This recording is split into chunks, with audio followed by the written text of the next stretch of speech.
as someone who has much experience with microphones, specifically singing into them, I'm starting to believe after recording these videos, that feedback is a skill issue. Specifically, I'm talking about like when you point the mic at something and it starts squealing, in that like horrible way. Like, I'm always scared I'm gonna do that in here, but no matter how close I put the mics in here, somehow they never squeak. I don't know what that's about. Apparently, some people just don't know how to use mics. So, anyway, what we're actually doing this video, I'm stalling for time a little bit. I'm a little bit worried this video might get taken down for copyright. I don't know if this falls under fair use. I should probably check that. I don't care enough to check that. Anyway, thank you for all the love on my first video. I'm very sporadic, so I'm never really gonna have a great upload schedule. I'm busy, but it's spring break now, so I'm back. Up here recording a little bit. Sorry if anything's too loud. Could not get the headphones to work today, so I actually have no clue what's going on, so I'm gonna have to spend more time editing this one than I did last time. Anyway, I'll get into the video. So today I'm going to be reading the first chapter of one of my favorite books of all time, which is Throne of Glass by Sarah J Maas.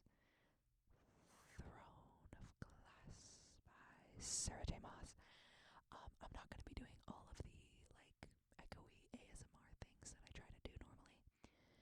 I will be panning still. I love panning. Going back, forth. It's my favorite thing in the entire world. Just like last time, let me know if anything is too loud, too quiet, too much panning, too little panning. When it comes to panning, I probably won't listen to you, because I just love panning so much and I feel like there's not enough of it out there. So, also, side note, I don't think these mics would sound very good without panning. They're just not that great quality, or at least they're not made for ASMR, so let's take a deep breath and begin with chapter 1. If you hear my computer clicking, it's because I'm changing pages, okay? So don't you worry about it.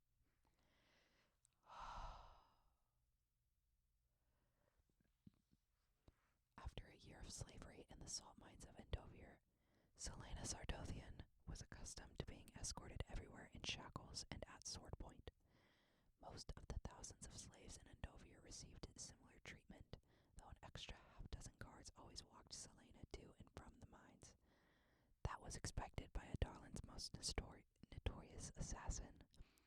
What she did not usually expect, however, was a hooded man in black at her side, as there was now.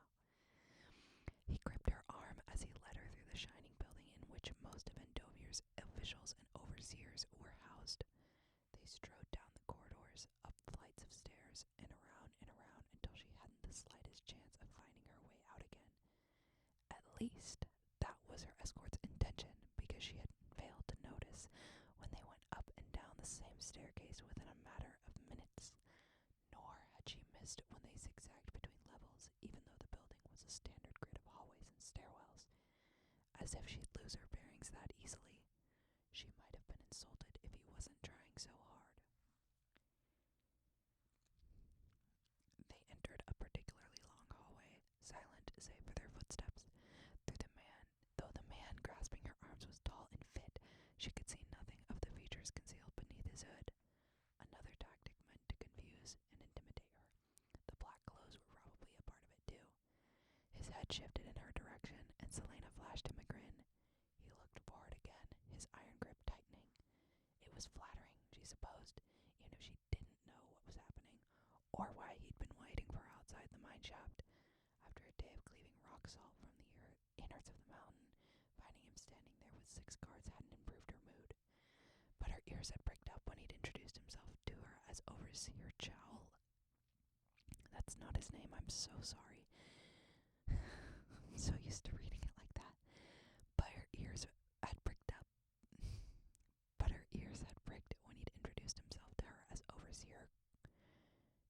overseer as Cole Westfall, captain of the Royal Guard, and suddenly the sky loomed, the mountains pushed from behind, and even the earth swelled towards her knees. She hadn't tasted fear in a while, hadn't let herself taste fear. When she awoke every morning, she repeated the same words, "I will not be afraid." For a year, those words had meant the difference between breaking and bending. They had kept her from shattering in the darkness of the mines. Not that she had let the captain know any of that. Selena examined the gloved hand holding her arm. The dark leather almost matched the dirt on her skin. She adjusted her torn and filthy tunic with her free hand and held in her sigh. Entering the mines before sunrise and departing after dusk, she rarely glimpsed the sun. She was frightfully pale beneath the dirt. It was true that she had been attractive once, beautiful even, but, well, it didn't matter now, did it? They turned down another hallway, and she studied the stranger's finely crafted sword. Its shimmering pommel was shaped like an eagle mid-flight. Noticing her stare, his gloved hand descended to rest upon its golden head. Another smile tugged at the corners of her lips. "You're a long way from Rifthold, Captain," she said, clearing her throat. "Did you come with the army I heard thumping around earlier?" She peered into the darkness beneath his hood, but saw nothing. Still, she felt his eyes upon her face, judging, weighing, testing. She stared right back. The captain of the Royal Guard would be an interesting opponent, maybe even worthy of some effort on her part. Finally, the man raised his sword hand, and the folds of his cloak fell to conceal the blade. As his cloak shifted, she spied the gold wyvern embroidered on his tunic, the royal seal. "What do you care for the armies of Adarlan?" he replied. How lovely it was to hear a voice like her own, cool and articulate, even if he was a nasty brute. "Nothing," she said, shrugging. He let out a low growl of annoyance. Oh, it'd be nice to see his blood spill across the marble. She'd lost her temper once before. Once, when her first overseer chose the wrong day to push her too hard. She still remembered the feeling of embedding the pickaxe into his gut and the stickiness of his blood on her hands and face. She could disarm 2 of these guards in a heartbeat. Would the captain fare better than her late overseer? Contemplating the potential outcomes, she grinned at him again. "Don't you look at me like that," he warned, and his hand drifted back towards his sword. Selena hid her smirk this time. They passed a series of wooden doors that she had seen a few minutes ago. If she wanted to escape, she simply had to turn left to the next hallway and take the stairs down 3 flights. The only thing all the intended disorientation had accomplished was to familiarize her with the building. Idiots. "Where are we going again?" she asked sweetly, brushing a strand of her matted hair from her face. When he didn't reply, she clenched her jaw. The halls echoed too loudly for her to attack him without alerting the whole building. She hadn't seen where he'd put the key to her irons, and the 6 guards who trailed them would be nuisances, not to mention the shackles. They entered a hallway hung with iron chandeliers. Outside, the windows lining the wall. Night had fallen. Lanterns kindled so bright they offered few shadows to hide in.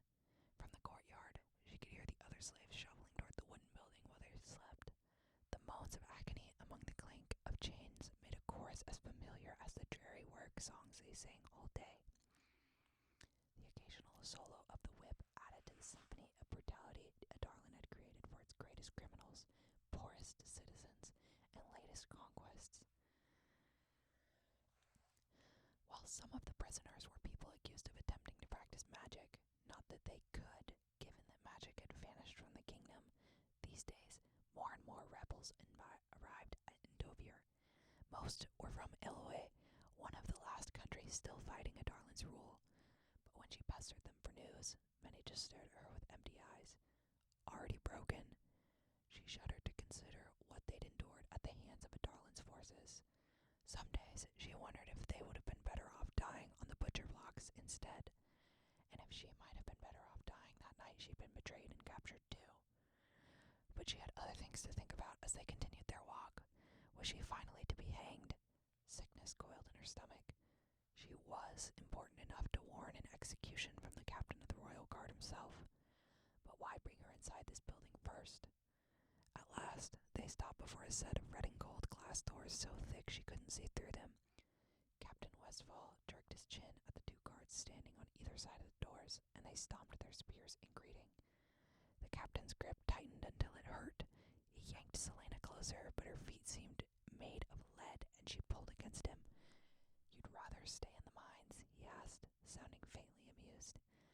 Perhaps if I were told what this was all about, I wouldn't feel so inclined to resist. You'll find out soon enough." Her palms became sweaty. Yes, she was going to die. It had come at last. The doors groaned open to reveal a throne room.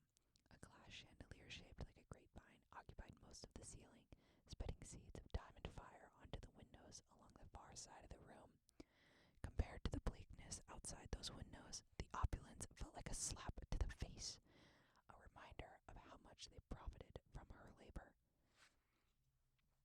In here, the captain of the guard growled, and he shoved her with his free hand, finally releasing her. Selena stumbled, her calloused feet slipping on the smooth floor as she straightened herself. She looked back to see another 6 guards appear. 14 guards, plus the captain, the gold royal emblem embroidered on the breast of black uniforms. These were members of the royal family's personal guard, ruthless, lightning-swift soldiers trained from birth to protect and kill. She swallowed tightly. Light-headed and immensely heavy all at once, Selena faced the room. On an ornate redwood throne sat a handsome young man. Her heart stopped as everyone bowed. She was standing in front of the crown prince of Adarlan,